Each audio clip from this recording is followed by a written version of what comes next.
Welcome, ladies and gentlemen, Gungans and droids. I see you Kiati Booty Conans in the audience. I can't miss you. Welcome to a grand arena that you do not want to miss.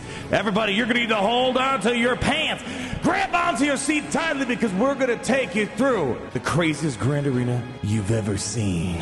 You're going to feel every single bead of sweat hit the Grand Arena Coliseum. So people inside your seats, hit the like button, comment down below, and get ready to see how the king of Triple B flows. Huzzah! Welcome back, ladies and gentlemen, princes and conquerors, and all you crazy barbarians out there, to today's sponsor, Civilization Era and allies. Listen, if you're like me, Civilization has been one of my favorite franchises of all time, dominating 4, 5, 6. I don't talk about 7. There are always tons of quests that you can do, as well as with your alliance that you form. And kind of traditional to the Civilization franchise, you can build wonders in this game. And unique to this game, you can collect dozens and dozens of iconic heroes. Like, check out this skin that we have for Alexander. Holy cow. Anyways, if this game is still not available in your region yet, don't worry. Use the link down below, my friends, so you can pre-register. So when this goes live globally soon, you can get on the action right away and get a bunch of amazing goodies. I look forward to seeing you play this game. I also have a new channel for the Civilization Eras and Allies, and we can all learn how to play this game together, because even though I played Civilization, there's a lot of stuff to learn for this game. Join our empire and build that civilization that stands the test of time. Let me tell you, people, I don't think you're ready for what we're about to go through today. Today, to my recollection, is going to be a first. Every single play, button clicked, counter, banner gained, banner lost, will put the fate of the world at the precipice of destruction.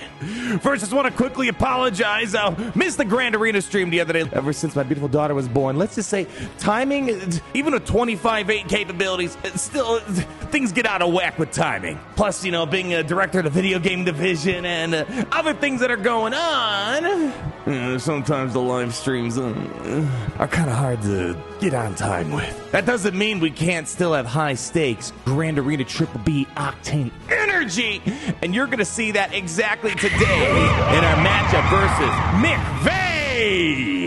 McVeigh represented the Hot Ski Patrol, one of my favorite guild names here in Star Wars Galaxies. I actually missed once upon a time. There used to be a Hot Ski Report, kind of like a, I don't know, a funny little weekly news article that they would make for Star Wars Galaxies. I don't think they've done it recently, but I missed those. The first wall of complication that we have, boy, let me tell you, Hot Ski Patrol, though they may come from a cold planet, they're putting hot teams on defense. We got to worry about Master Kenobi, Lord Vader's, the Super Supreme Leader Kylo Ren, Rivas, and the others in Ahsoka. And let's see if fortune favors the bold with Balin versus Master Kenobi. Let me tell you, people, when I did this a week or so ago, it went from like super sketchy to becoming more consistent over time. I was worried my first time using Balin versus Kenobi. Was I having good luck or bad luck? Because Ezra dodged 1,000,000 times. But is that bad luck or good luck? Maybe because he could have dodged 1,020 times. I don't know. But ever since then, this is the third time I'm pulling it up. The job gets done. We're laying down the heat. We're putting Kenobi in a spot, man. I talked about this on stream. If this is the first time you're seeing it, I'm sorry you've been dealing with all the pains of Kenobi, Ezra. It's a gnarly lineup, but we're finding a couple of ways of handling it. Balin with the Vadercron, although the Vadercron sucks for Vader, it's got some interesting stats that are beneficial for Kenobi. Specifically are beneficial for Balin versus Kenobi. Specifically, the potency on it enables you to get a higher chance of probability to land the stuns on Ezra. As long as you're landing stuns on Ezra, using Marok's ability to ability block Ezra, you are good. Ezra's the problem on this team. Once Ezra's down, the rest of the battle's easy peasy, Balin squeezy. Or even though we lost ourselves shit, don't worry, Marok and Balin got the job done. So we are 3-0 with Balin versus JMK, baby. Let's move on to Bo versus Lord Vader. So, Lord Vader, as we kind of expected, once the Apocron went away, you know, he's kind of in this, trying to figure himself out again in Galaxy of Heroes. Although, not as much of a pushover as he used to be with Maul, still, there's a lot of interesting ways of handling him. One of those being Bo-Katan with that Rolocron. Hopefully you guys knew about that one. That level 3 Rolocron, you're slicing. Bo looks like she's cutting herself up a cold turkey sandwich with a slice here, slice there. This is probably my easiest Bo versus Lord Vader battle. So, although maybe Fennec Shan, her counter's pretty much dead against Lord Vader, Bo-Katan looks like she still should be able to beat Lord Vader here and there, and maybe everywhere. A nice clean 54 Bannerooskis. Next up, we have Jedi Master Kenobi versus Supreme Leader Kylo Ren. So this is the first time I'm doing it this season. This was my go-to counter last season for 3v3 Grand Arena. Decided to just bring it this time around for offense because it makes things a little bit simpler, especially when I want to try to one-shot some things out there. Lately this season, I've been doing more of like a two-shot. You bring in Han Solo, maybe you bring in Dark Trooper, then you bring in Bane for the second follow-up. But I don't want to be dropping banners needlessly, so we brought Kenobi. Didn't use Ezra with him, left Ezra with Rey on defense. We'll do a defense review in a moment. I brought in the 5s variant. Now, there's several variants people like to use, whether Mace Windu, General Kenobi 5s. For me, I feel best using 5s because Supreme Leader Kylo Ren, in general, has a pretty hard-coded hatred for 5s. He'll keep going after 5 a majority of the time with the pokes, the stuns, keeping the heat off Ahsoka. Now, problems with Rey, Darkside Vision, she's kind of more of a loose cannon. But with Supreme Leader Kylo Ren, 5s basically keeps him occupied for a while. And with this Hermit Yoda crown, we got the durability. We'll get the job done. The whole name of the game is to quickly let everyone take their turns. Rey drops off that stupid effect where she can't be targeted until everyone on my team takes a turn. And then once we hit the mid-high ground, we're not going full high ground, mid-high ground, Commander Ahsoka is ready to go. Nukes out the opposing Darkside Vision Rey, and you can take your victory, baby. Coming in here with the 54 banners. Moment of silence for 5s, sacrificing himself for us. All right, let's keep moving. Malicos versus Reva. Evil. It's kind of funny. I feel like I can't really tell if I'm using the full power of my Malicos this season. You know, I'm not really using him against Rey. I did it maybe once or twice this season at most. But I feel like he's kind of like blurring in the noise in Galaxy of Heroes. Like, we're all worried about the Supreme Leader Kylo Ren's, the Master Kenobi, this and that. And I'm like, you know what? Let the man feel good about himself. I didn't even bring in Starkiller for this line. Just Malicos, let the man lay down the heat up against these Revas. Reva's going to be, I think, a lot more gnarly. Once we get the 5v5, that 9th Sister Kron does amazing work up against those Hermit Yoda Kron, Master Kenobi's especially. I did that in Squad Arena, so imagine in Grand Arena. Anyways, makes it super easy. That healing unity that Reva tries to throw down basically helps me rather than helps them, and we get to leave this battle with a nice 57 banners, my friends. And now we have the wrap up the swall. Queen Amidala versus Ahsoka.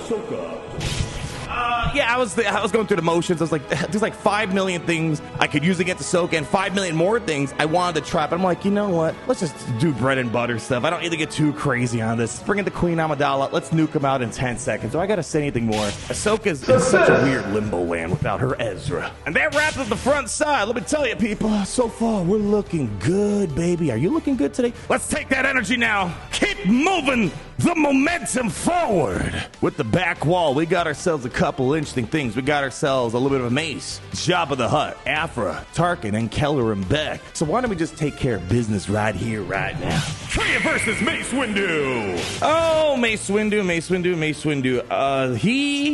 We've had this conversation the other day. I don't want to talk too much about it here. He represents in Galaxy of Heroes kind of the big dilemma where you only have so much space to really use characters in PvP, and if you're not making the cut, you're just kind of left in this limbo land, kind of a leftover filler type of team. Mace Windu being the latest legendary. Again, I said this before, it gives me Grand Inquisitor vibes, although I'd take him over Grand Inquisitor pre-Reva, I suppose. Super easy dunk. Anything really Sith Lord related, Malgus, you know, Treyas. I mean, I guess those are decent teams, so it's not like it's a nobody team. I don't know, I'm not too crazy about Windu, whether in Territories, Grand Arena, it just kind of feels like he's just floating out there, not really knowing what to do in this game. Easy 57 banners. Leia versus Jabba! I wanted to use Wampa here. Wampa's got some interesting success rates with the Datacron right now. We know we love Wampa. Go ahead.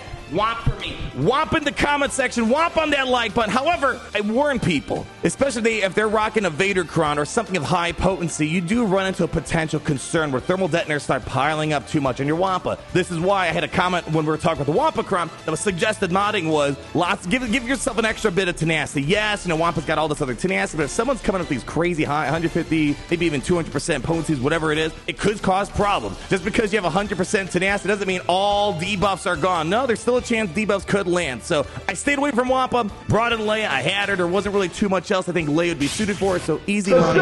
Call it a day with the 56 banners. Jedi Revan versus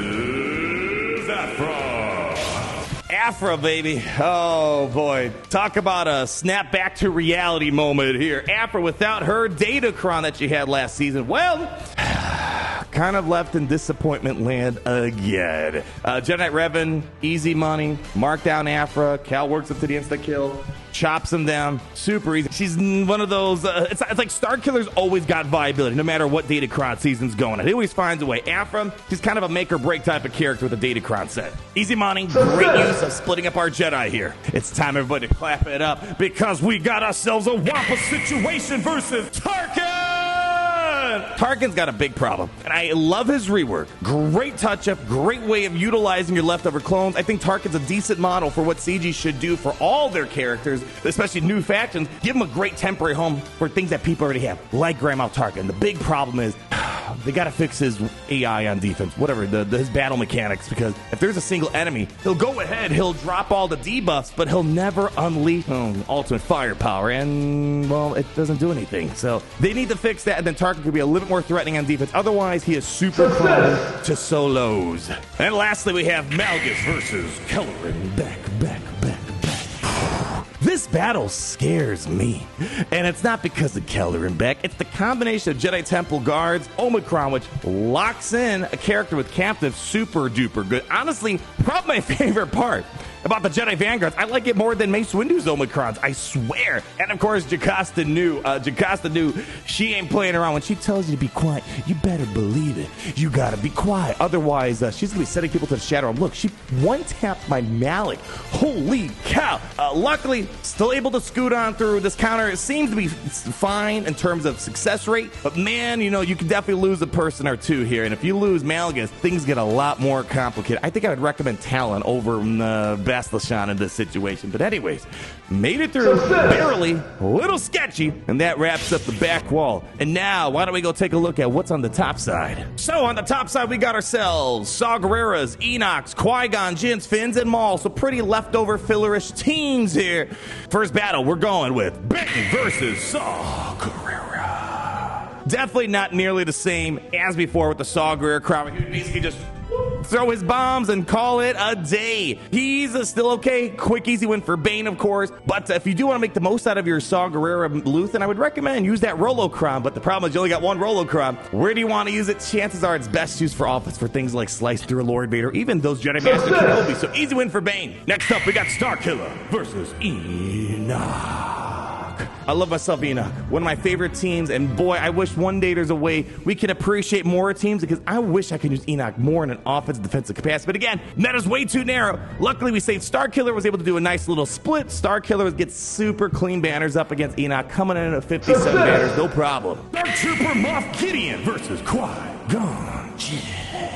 I want you guys to remember this battle. There's two battles that are pivotal. I was considering bringing my Enoch, because after doing the Enoch battle, it's like, man, I love myself some Enoch. Enoch's a super easy counter versus Qui-Gon. However, let's hold on to that thought. Brought in Dark Trooper Gideon instead. Gets the job done. Super easy, barely an inconvenience, coming in with 56 banners. Put a pin in this. I want to talk more about this later on. Let's just put it that way. Great Mothers versus Finn. Oh man, this is just dirty. Massive overkill to the highest degree. Great Mother, mark down Zori, gone. Great Mothers, mark down Finn, gone. Game over. That's all you need to know. Next battle. Lastly, before we get to the ships, we have Jedi Master Luke versus Maul. Now, I don't even know if people are putting Maul down as a legit team or it's because of this stupid Super Commando visual glitch. I don't know how CG does it. It's like, if I was working, it's like, wait, what the hell happened there? Somehow they update the game and Super Commando and Greedo get busted. How does that work? I don't know. Don't worry, it'll take only a few months to fix that. We spent more time dealing with the stupid bugs with the Super Commando. 57 banners, and that wraps up the character side thing. So overall, pretty solid performance. Couple characters lost here and there. The Malgus thing was probably my biggest regret. It's like, I didn't really want to lose a character for the Malgus. Otherwise, things went pretty swimmingly. And now we get down to ships, the afterthought of Star Wars Galaxy of Heroes. We got ourselves Malevolence, Executor, and Profanities. I also want to put a pin in this battle. Radis versus Malevolence. Only brought in one reinforcement. Keep that in mind. Not much to conversate about the battle itself. Super easy. Love when I can use myself some Radis action. 71 banners. Then there was a bit of problem in paradise with Windu versus Executor. So I'm going through the motions. I've been using Windu versus Executors, Windu's versus Leviathan. Maybe I gotta go back to Kenobi versus Executor. But the problem was here, the big play that I needed, which was once you get all the setup, you go ahead, drop all the buffs on Marauder, and Marauder does a basic, and it's supposed to nuke out the punishing one. Problem is, I didn't land a crit, and we were in an situation. Luckily, though, this battle was redeemable to some extent. We're able to take out, I believe, the punishing one in this first round, setting us up for an easier cleanup. But this was a massive, and it kind of came down to a little bit of RNG concerns of not getting the big hit that we needed on punishing one. So, massive failure. It's all good, people.